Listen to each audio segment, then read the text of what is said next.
자, 이번 시간은 자본금과 적립금, 그죠? 예, 조정명세서 말씀드리도록 하겠습니다. 여러분이 처음에 이거 관련해서 자본금과 적립금 조정명세서 작성할 때 처음 하시는 분은 조금 힘드실 겁니다. 차근차근 설명해 드리도록 하겠습니다. 여러분, 이제 을표인데요. 을표는 유보를 관리하는 곳입니다. 여러분이 유보라는 거는 일시적인 차이고요. 일시적인 차이기 때문에 언젠가는 추인이 필요합니다. 그러다 보니까 기초 관리해서 단기 관리해서 기말 관리 이렇게 하지 않으면 여러분 유보 귀신이 발생할 수 있잖아요. 그래서 여러분이 귀신 발생되지 않도록 관리를 잘 해주셔야 되는 건데요. 자, 기본적으로 갔을 때 여러분 기초 관련해서 이제 단기 매매 증권 평가 손실이 있으실 거고요. 이것도 단기 평가에 따라서 여러분 기본적으로 우리 세법은 평가를 인정하지 않기 때문에 여기서도 유보 관련돼서 세무조정이 나올 수 있습니다. 건설자금 이자가 만약에 여러분 이제 500만 원 있다라고 했을 때, 그죠? 500 있다라고 보시면, 그죠? 이렇게 500이 한 있다라고 보시면요. 자, 이렇게 있다라고 했을 때, 만약에 추가적으로 해서 올해 같은 경우에도 계속적으로 여러분이 건설자금 이자가 있는데도 불구하고, 그죠? 자산 취득, 자산으로 하지 않고, 어떻게 해요? 그죠? 비용 처리한다라고 한다면 단계 증가분에 있을 거고요. 증가 쪽에 있을 거고요. 만약에 여러분이 이제, 사실은 올해 완료가 됐다라고 한다면 이 건설자금 이자 같은 경우에는 기존에, 그죠? 부인액이 돼가지고 감가상각을 하는 자산이라면 감가상각을 통해서 여러분이 감소가 일어날 거다라고 보시면 됩니다. 그렇게 해가지고 기말 잔액을 여러분이 관리해 주시면 되는 거고요. 자, 미수수 이사 같은 경우에는 바로 이제 여러분 자동 되는 거기 때문에 여러분 계속적으로 관리해 주시면 될 거로 보입니다. 자, 퇴직금의 충당금 한도 초과 같은 경우에도 보시면 여러분 이렇게 감소가 일어났다는 거는, 그죠? 이번에 지급이 많이 됐다는 거고, 이번에 추가로 여러분 어떻게 추가로 또 전입액을 잡았을 때 여러분이 이렇게 기말 관리 하시면 되는 겁니다. 승용차 관련해서도 보시면요. 이번이 그쪽이 950만 원에 여러분이 한도 초과액이 있는데, 여러분 자 유보 이쪽에서 여기서 관리가 된다는 거는 업무용 승용차 중에서 리스냐 렌트냐 자가냐 쪽에서 자가 쪽이겠죠. 자가 쪽일 거고요. 그리고 여전히, 그치? 800을 넘어가는 부분에 대해서 여전히 부인을 당하고 있다라고 보시면 되고, 언젠가는 이거는 추인이 될 겁니다. 대손 충당금 관련해서도 보시면요. 기본적으로 여러분이 기초에 있는 거는, 그죠? 단계 바로 여러분 추인이 되는 거고, 또 기말에 잡히면서 기말 관리 된다라는 거 보시면 되겠습니다. 자, 여러분 퇴직연금 관련해서 송금 산입입니다. 여러분 이거 흐름을 한번 보실까요? 어떻게 지금 회사가 일어나는지 여러분이 이제 여러분 유추할 수 있습니다. 지금 어떤 식으로 회사가 일어나고 있는지 보실까요? 자, 퇴직연금 관련해서 송금 산입해가지고 지금 작년도 말까지 내가 3천만 원에 대해서 외부에다 지급함으로 인해가지고 송금 산입했고요. 자, 그래서 여러분 이제 감소의 마이너스니까요. 감소의 마이너스니까 플러스겠죠. 그럼 이것만큼 어떻게 됐다? 수령했다는 겁니다. 그죠? 수령을 했고, 그리고 내가 추가로 5천만 원큼 막 어떻게 밖에다 외부에다가 다시 퇴직연금 관련해서 그치, 여러분 이제 납입을 했다는 겁니다. 납입했기 때문에 내가 추가적으로 이제 말 기준으로 했을 때 7,300만큼 송금 산입으로 인정받았다라고 보시면 되겠죠. 그리고 공사 미수급이나 재고자산 관련해서 선급비용 관련해서도 단계 발생한 거. 자, 이건 그대로 다음 연도에는 자동으로 추인되는 거라는 거 보시면서 여러분이 이제 유보, 을표를 보시면서 유보 관리를 해 주시면 될 겁니다. 자, 그러면 자본금과 적립금 이제 을표는 했고요. 이제 가표 들어가실 겁니다. 가표 들어가실 건데요. 여러분 제가 기본적으로 위에서 이제 예제를 한번 했을 때 자본금 있고 자본잉여금이 있고요. 그다음에 이익잉여금 총계 있습니다. 그럼 자본잉여금 관련해서 주식 발행 초과금 같은 게 있을 수가 있는데 자본잉여금은 없는 회사도 많다라고 보시면 됩니다. 자, 여러분 이거 유가상 증자를 했네요. 증자 한 건 있으시고요. 증자하면서 주발초가 또 생겼나 봅니다. 그리고 난 뒤에 이제 단기순이익은 사천이 발생한 이런 경우에 우리가 어떻게 자본금과 적립금 가표를 작성하는지 한번 보도록 하겠습니다. 여러분 불러오기를 하긴 하는데요. 불러오기가 완전할 수 없기 때문에 여러분 항상 확인해 보셔야 되는 거고요. 기초에 1억이 있었습니다. 그리고 난 이제 증자, 그쵸? 그래서 5천만 있어서 1억 5천 있습니다. 그쵸? 그래서 기본적으로 여러분 이 파트 같은 경우에는 여러분이 재무상태표에 그쵸? 자본하고 여러분이 일치되는지 보셔야 되는 겁니다. 자, 기초에 여러분 이제 1,200만의 자본 잉여금이 있었고요. 자, 증자하면서 1,000만이 더 늘어가지고 2,200 이렇게 계산 여러분이 작성해 주시면 되는 겁니다. 자, 이익잉여금이 있으시고요. 여러분 이 기초 이익잉여금이 3,600이 있었고요. 그랬을 때 지금보다 여러분 당기순이익으로 4천이 늘어서 지금 기말에 이익잉여금 걔가 7,600이 있습니다. 그죠? 그래서 여기 관련해서 보셨을 때 여러분이 이 금액 잘 보셔가지고 재무상태표와 금액이 같은지 확인해 보시면 되고요. 여러분 자 여기서 하나 말씀드리면요. 자 이게 감소가 나올 수가 있는데 이쪽 파트도 어떤 파트가 있을 수 있냐 하면 요즘 같은 경우는 배당 많이 하고 있습니다. 자 배당하게 되면 이익잉여금이 그죠 감소하게 되는 거죠. 그러다 보니까 감소하는데 이때 배당은 여러분 이번에 여러분이 바로 주총에 한 게 아니고 정기 주총에서 여러분이 배당 결정된 게 반영된다는 것만 좀 주의해 주시기 바랍니다. 여러분 요번에 신고하시면서 여러분 어떻게 2024년도에 주총회에서 배당 결정됐죠? 그 배당 결정된 게 반영되는 거 아니라는 것만 주의해 주시면 되겠습니다. 그리고 난 뒤에 여러분 법인세 관련해 지방세 있는데요. 자, 손익으로 미계상된 겁니다. 그래서 여러분이 손익계산서에 여러분 뭐 소득 처분이나 이런 걸 통해 가지고 법인세가 반영되지 못한 거는 여러분 추가로 반영해 준다고 한다면 자, 이 금액이 그죠? 요 관련해서 차가운 금액 그죠? 요 금액 이 이제 세법상 잔액이다라고 보시면 되는 겁니다. 여기까지 보시면 되는 거고요. 그래서 여러분이 이제 이 금액이 재무상태표에서 반드시 여러분이 확인해야 되는 금액하고 금액이 같지 않으면 마감할 수 없으니까 여러분 조심해서 맞춰서 잘 작성해 주시기 바랍니다. 자, 그럼 이어서 여러분께 주식 변동이 생겼을 때는 어떻게 할 거냐? 이런 식으로 여러분 그죠? 하나 더 여러분 추가로 해야 되는 거 하나 잊어버렸네요. 제가 성질이 급해가지고 주주 지금보다 증자 때문에 제가 그죠? 빨리 해주고 싶었는데 여러분 정말 중요한 거 있죠? 2월 결손금요. 제가 2월 결손금 관리하는 것도 정말 중요합니다. 왜? 2월 결손금이 곧 세금을 절약하는 거잖아요. 그죠? 2월 결손금 있는 것만큼 세금 안 내는 거니까 이것도 여러분 잘 보셔야 되는데요. 자, 여기 있습니다. 여기 2월 결손금 있으시는데요. 자, 2월 결손금입니다. 자, 여러분 2월 결손금 있으시고 이 2월 결손금이 여러분 잘 작성돼야지 여러분이 이제 그 계산서에도 잘 반영된다라고 보시면 됩니다. 그래서 여러분이 이제 사업연도 있으시고요. 그래서 이제 결손금 있으시고 여러분 소급공제 아시죠? 소급공제 여러분 제 강의 들었으면 아실 겁니다. 결손금 소급공제 받았을 때는 이제 이게서 관리를 해주시면 되는 거고요.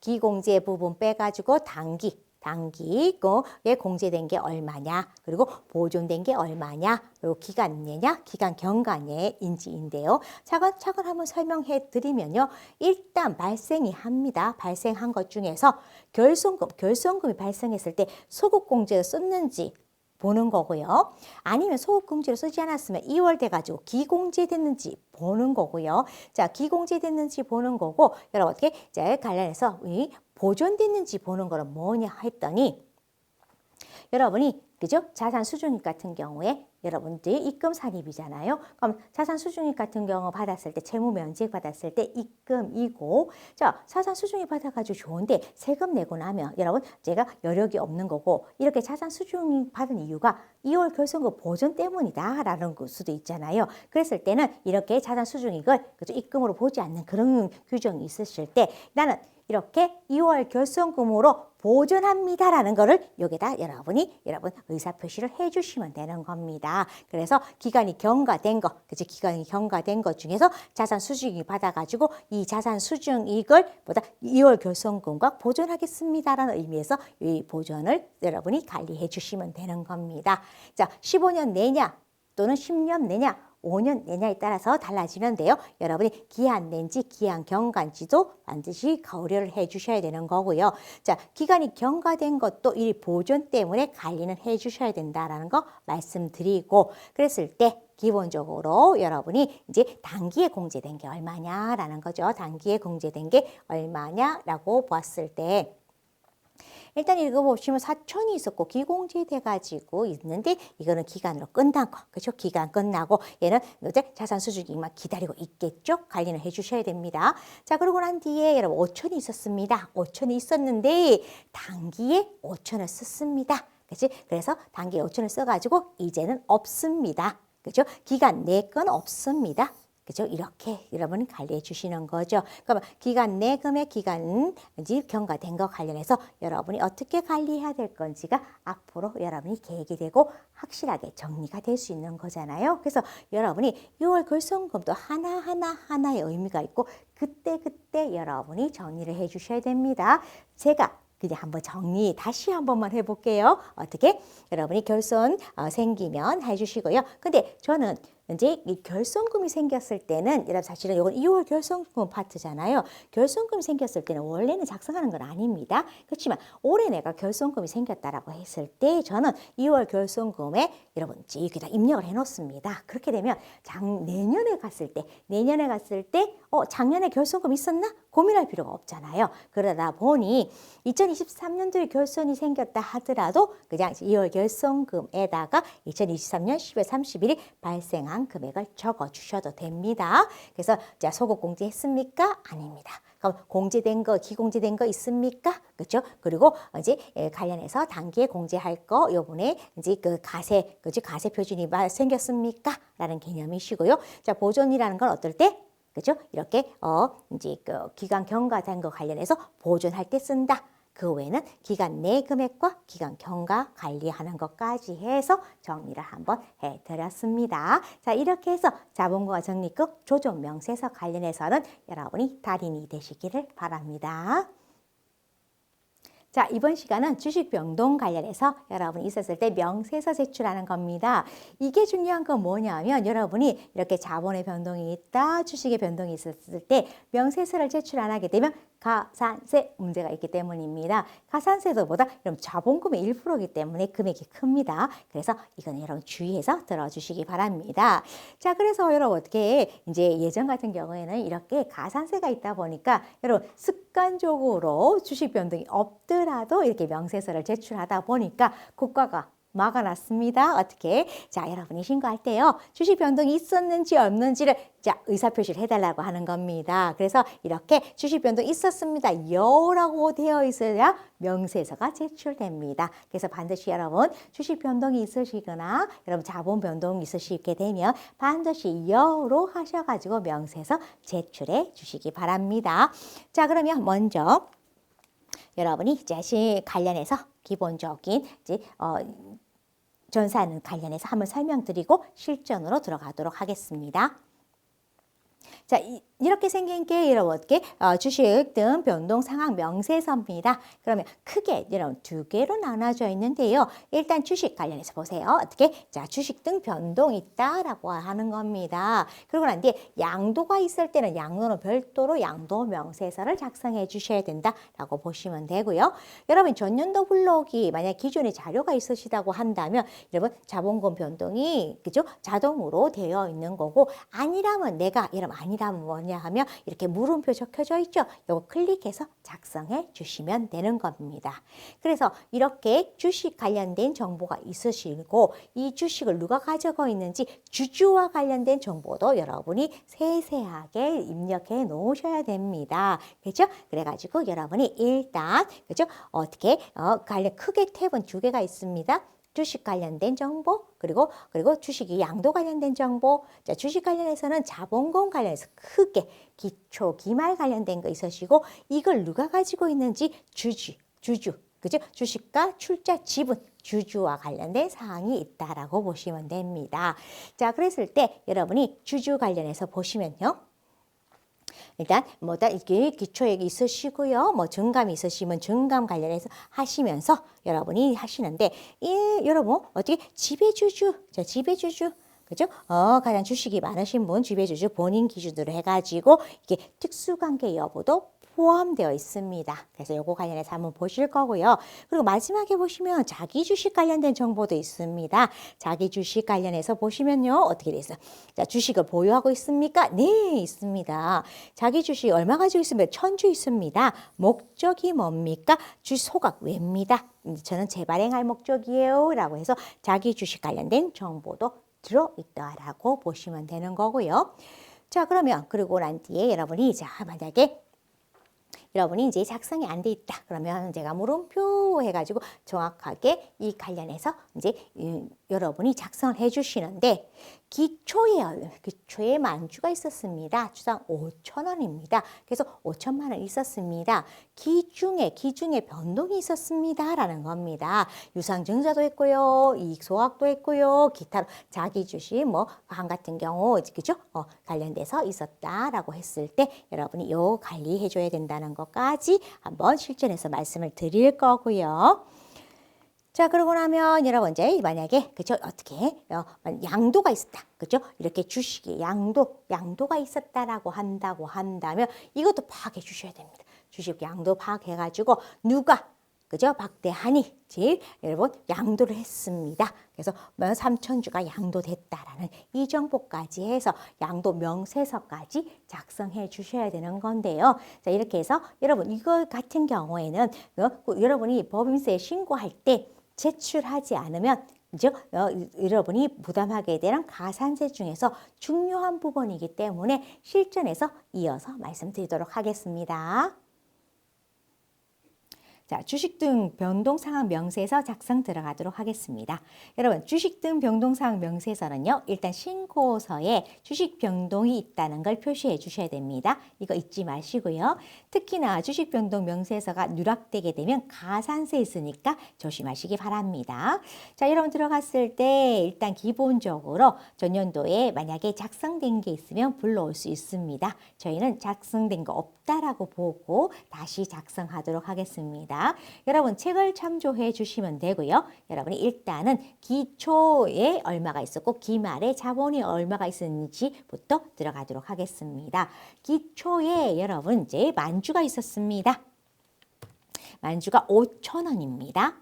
자, 그리고 증자가 있었습니다. 여러분 증자를 했는데 누가 다 인수했냐 했더니 김민국이가 인수를 했습니다. 나중에 그거는 정리해도록 하겠습니다. 2023년 언제? 7월 1일자로 그죠? 증자가 있었습니다. 원인은 여러분 밑에 보시면 원인 코드 있으십니다. 유상 증자에서 1번 하시면 되는 거고요. 그랬을 때 2,000원이니까 2,000주입니다. 액면가액은 5,000원이고요. 자, 주식 발행은 2만 원에 했습니다. 주식 가치가 증가했나 봅니다. 자, 이렇게 여러분 입력해 주시면 되고요. 자, 그 다음에 여러분이 자, 9월 30일자 이익 소각이 있습니다. 여러분, 자, 조심해야 될 건요. 이익 소각은 주식 수는 감소한데 자본금에는 변동이 없습니다. 그래서 여러분이 어제 법인 관련해서 등기부 등본에 자본금이 있는데 여기 주식수 곱하기 액면가액에서 자본금 금액이 다르다는 거 아실 겁니다. 자, 언제? 2023년도에 그쵸? 9월 30일입니다. 자, 이익 소각했습니다. 보통주였고요. 밑에 이익 소각 찾아볼까요? 10번입니다. 10번 적어주시고요. 자, 그죠? 1200주 소각했습니다. 5,000원이었습니다. 라고 보시면 되고요. 자, 그 다음에 여러분 자기 주식, 회사가 자기 주식을 샀습니다. 산 이유가 이렇게 소각 목적은 아닙니다. 그죠? 소각 외 목적으로 샀다라는 거 아시면서 10월 15일자로 샀습니다. 그죠? 그리고 여러분 관련해서 보시니까 자기 주식을 샀다라는 거잖아요. 자기 주식을 샀다. 그지 9번 해주시면 되는 거고요. 자, 몇 주? 1000주입니다. 라고 해서 여러분이 5,000원이라고 적어주시면 됩니다. 자, 그렇게 해서 여러분이 기초와 관련된 거, 기중 관련된 거, 기말 관련해서 액면가액을 넣어주시면 여러분이 이게 기말 액면가 자본금이 되는데 여러분 여기서 조심해야 될 게 4,900만 원이 아닙니다. 왜냐하면 여러분 주식 소각했잖아요. 주식 소각한 거에 대해서는 여러분 5,000원 곱하기 9,800이 아닙니다. 이익 소각은 자본금 변동이 없으니까 그만큼 여러분이 수정해 주셔야 됩니다. 600만 원 더해가지고 5,500이라는 거 잊지 마시고요. 자, 그렇게 되면 여러분 빨간색으로 표시되어 있는 거는 그죠? 이 관련해서 누가 가지고 있는지 알아봐 달라라는 거죠. 그러면 박대한부터 들어가도록 하겠습니다. 박대한 관련해서 보시면요. 이제 기본적으로 박대한이 지배주주라는 거는 그죠? 지배주주라는 거는 여러분이 아셔야 되는 거고요. 대한 있고요. 그 다음에 자 개인이기 때문에 2번입니다. 주민번호는 제가 그냥 생략해서 여러분이 이렇게 적어 드리겠습니다. 기초에 몇 주를 가지고 있었냐? 9,000주 가지고 있었고요. 그렇죠? 그리고 난데 증자에는 참가하지 않았고요. 이익 소각이 있었습니다. 그래서 이익 소각은 감소 중에서 감자가 아닙니다. 그렇기 때문에 기타에다가 여러분이 입력해 주시면 되고, 그러면 이제 아시겠지만 박대한이 그죠? 주식회사 만세한테 이제 주식을 양도한 거였으니까 같이 연결해서 입력해 놓겠습니다. 그리고 지배주주이기 때문에 0 적어주시면 되는 거고요. 그 다음에 이제 박대한 끝나고 나면 자 김민국 들어가도록 하겠습니다. 김민국입니다. 그랬을 때 그죠? 여러분 자 주민번호는 제가 약식으로 해서 했으니까 여러분 잘 적어주시고요. 주민번호 모르면 신고 안 들어갑니다. 그죠? 보시고요. 기초에 1,000주 있었습니다. 자 유상증자 자기가 다 받았습니다. 그죠? 그리고 난 뒤에 여러분 또 어떻게 자 이익 그죠? 소각 당한 거 있잖아요. 이익 소각은 300만큼 됐습니다. 자 그러고 나면 여러분 자 주식회사 민국 박대한이 그죠? 저기 만세한테 그죠? 이제 3,000을 했으니까 이 만세가 이제 주주로 들어옵니다. 자, 영리법인이고요. 자, 주민번호가 아니고 사업자 번호로 여러분이 관리해 주시면 되겠습니다. 자, 주식수는 기초에는 없었습니다. 기초에 없었고요. 자, 3,000을 여러분 박대한으로부터 받았으니까 양수한 금액이 3,000이 있을 겁니다. 그죠? 3,000이 있을 거고요. 자, 그리고 이익 소각 300 있을 거고 또 그리고 자기 주식으로 여러분 어떻게 이제 주식을 양도했습니다. 그죠? 주식을 양도했는데 회사한테 팔았습니다. 회사한테 팔았다라고 보시면 되고요. 그래서 여기 쪽에다가 표시를 해주겠습니다. 자 그렇게 했을 때 여러분 기본적으로 요 총 주식의 차이는 이제 안 나와야지 맞습니다. 물론 여러분 자 지배 주주와의 관계 그죠? 이인지 보시고 관계가 없다 하면 그냥 기타로 그냥 해주셔도 됩니다. 기타 이렇게 그죠? 관계 없습니다라는 거 기타로 표시해 주시면 되는 거고요. 그래서 여러분이 있으시는데 그리고 여러분 자 봤을 때 제가 자기 주식 보유 어떻게 됩니까? 자기 주식 보유했습니다. 만세한테 샀거든요. 몇 주입니까? 1,000주입니다. 왜 샀습니까? 근데 소각 목적 왜입니다. 라는 거 개념 한번 잡아주시겠습니다. 그래서 여러분이 자기 주식도 보유회랑도 반드시 입력해 주셔야 된다는 거 한번 보시면 되고요. 자 여러분 그리고 난 뒤에 제가 두 가지로 나눠진다고 말씀드렸죠. 주식들 그죠? 이렇게 뭐 유상증자는 감자라든지 자본의 변동이 있는 거 있고요. 이렇게 자본의 변동이 있는 거는 어떻게 보면 회사와 주주와의 거래라고 본다면 주주들끼리 주식 양도한 거 있잖아요. 그죠? 양도한 거 관련해서 보시면 자 박대한이가 이제 양도했습니다라는 겁니다. 자 양도 일자가 언제였죠? 양도 일자가 여러분 이제 주식 관련해서 이 양도 관련된 정보는 받아주셔야 되는 거고요. 자, 8월 1일자로 양도를 했으니까 2023년 8월 1일자입니다. 그랬을 때, 그죠? 여기 양도인데 취득일자는 그냥 저희가 임의로 2022년 그죠? 3월 5일이라고 하겠습니다. 그랬을 때 3,000주입니다. 여러분, 자, 그러면 취득일자와 양도일자 있으니까 되니까 기본적으로 여러분이 그죠? 저 주식 양수도 계약서를 받아 놓으시면 되시겠죠. 그래서 주주와의 양도 명세서 그리고 주식 등의 변동 관련해서 있었을 때 이때 증자가 됐다, 이익 소각했다, 자기 주식 샀다라는 개념이 여러분 반드시 이 명세서가 해당이 된다라고 한다면 반드시 작성해야 된다는 거 보시면 되고요. 작성하지 않게 되면 여러분 어떻게 자본 의무에 1%의 가산세가 있기 때문에 반드시 그죠? 12월 31일자 기준으로 해서 회사로부터 주주 명부를 받게 되고 혹시나 그게 변동이 있으시면 변동 내역 알아보시면서 주식 관련해서 양도 있으시면 주식 양도 계약서까지 받아가지고 여러분이 처리해 주시기 바라겠습니다. 자, 주식 등 변동사항 명세서는 제가 가산세 때문에 강조드리니까 여러분 반드시 잊지 말고 한번 꼭 챙겨주시기 바랍니다. 이번 시간은 여기까지 하겠습니다. 감사합니다.